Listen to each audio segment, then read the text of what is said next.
warahmatullahi wabarakatuh. Jumpa kembali dengan Krisnada Misteri. Kali ini di kesempatan share ini saya mencoba untuk menelusuri petilasan Syekh Pagebangan atau yang lebih dikenal juga dengan Ki Geden Gagak Aking. Karena Ki Geden Gagak Aking itu seorang Ki Geden yang berasal dari desa Pagebangan. Jadi makanya dinamakan di sini dusun Pagebangan. Semoga explore kali ini memberi manfaat buat wawasan kita, buat pecinta dunia misteri.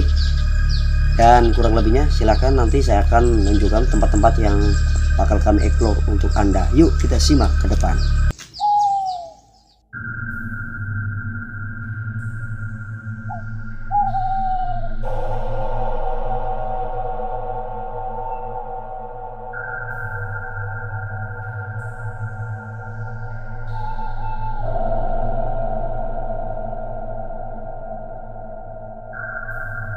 Di tahun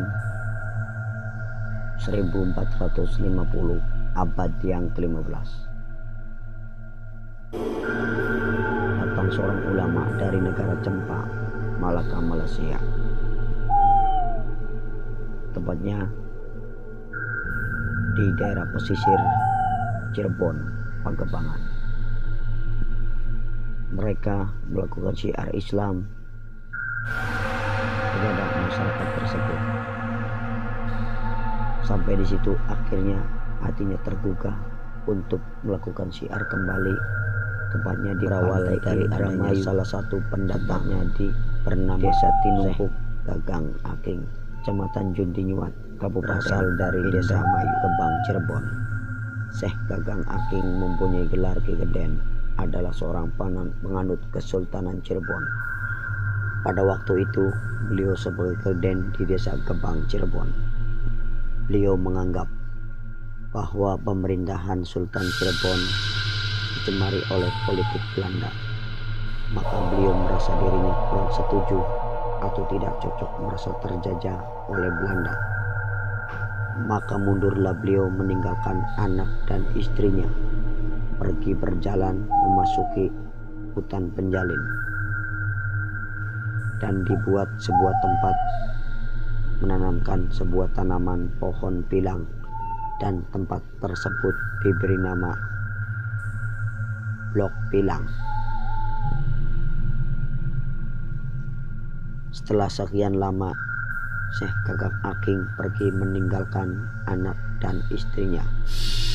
Sang istri merasa kangen dan ingin tahu keberadaannya dan kabarnya, apakah masih hidup atau sudah mati. Akhirnya berkesimpulan untuk mencari keberadaan, berangkatlah 3 orang, yaitu istrinya yang bernama Nyi Kasana atau yang lebih dikenal dengan Nyi Dalem, putrinya yang bernama Nyi Ratna Penasih, dan santrinya yang bernama Syekh Rosad. Akhirnya kemudian ditemukanlah di sebuah tempat di mana Syekh Gagak Aking membuat sebuah tempat yang bernama Pilang. Karena mereka kangen, mereka saling berpelukan, kemudian mereka membuat sebuah tempat yang baru yang bernama Pagebangan. Karena mereka berasal dari Gebang, Cirebon, dan membuat pondok pesantren di wilayah tersebut. Pada waktu itu pesantren tersebut kedatangan 2 orang laki-laki dan perempuan yang bernama Abdul Muhi dari Bagelen dan yang perempuan yang bernama Lestari dari Bagelen. Mereka datang ingin berguru ilmu agama kepada Syekh Gagang Aking. Beberapa waktu kemudian pesantren tersebut dapat undangan dari Kesultanan Cirebon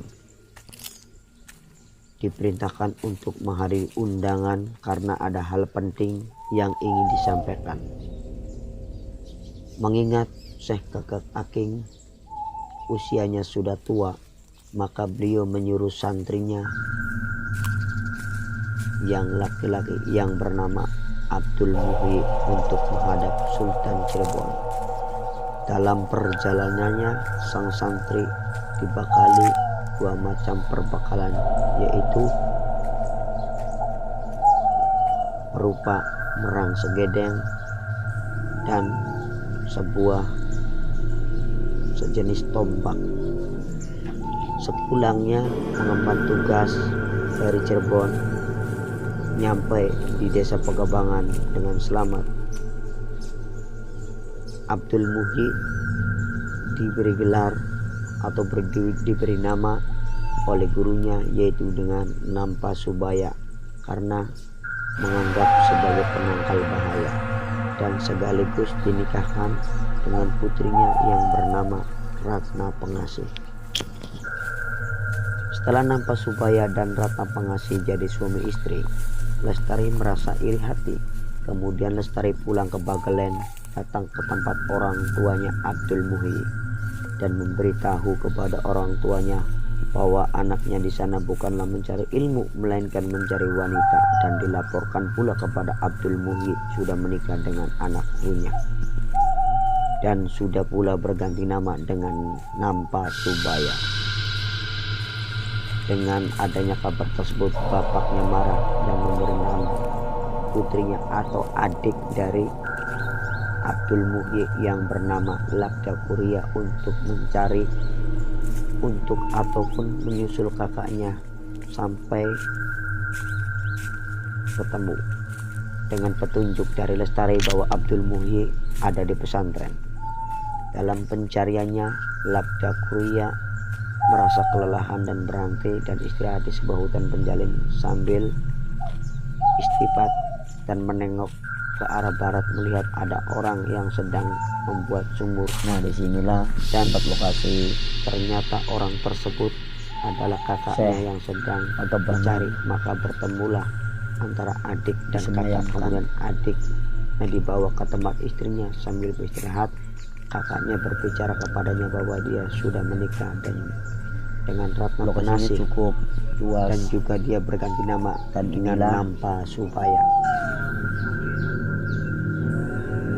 Kemudian adiknya Labda Kuria berkata bahwa dirinya tidak mau pulang ke Bagelen dan mau ikut sama kakaknya sampai akhir hayatnya.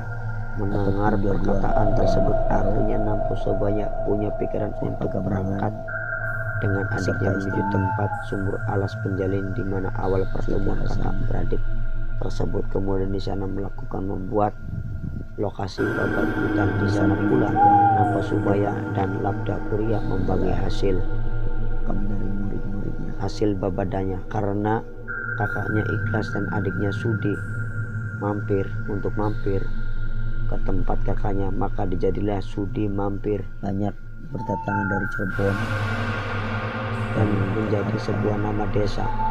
Nampa Subaya sekarang dijadikan nama koperasi di desa Sudi Mampir, sedangkan Nyi Labda Kuria sekarang menjadi kegedean di desa Ubu. Dan semoga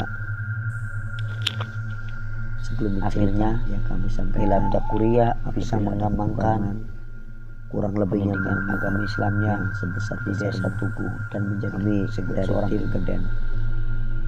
Demikian Lodro mengucapkan wabillahi taufiq wal hidayah. Assalamualaikum warahmatullahi wabarakatuh. Kita nantikan tayangan video yang berikutnya. Oke.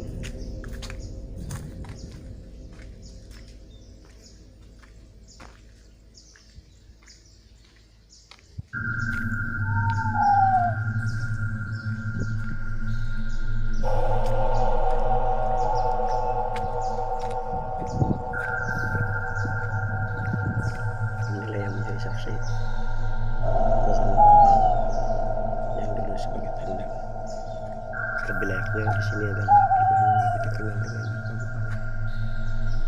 Ini ada pohon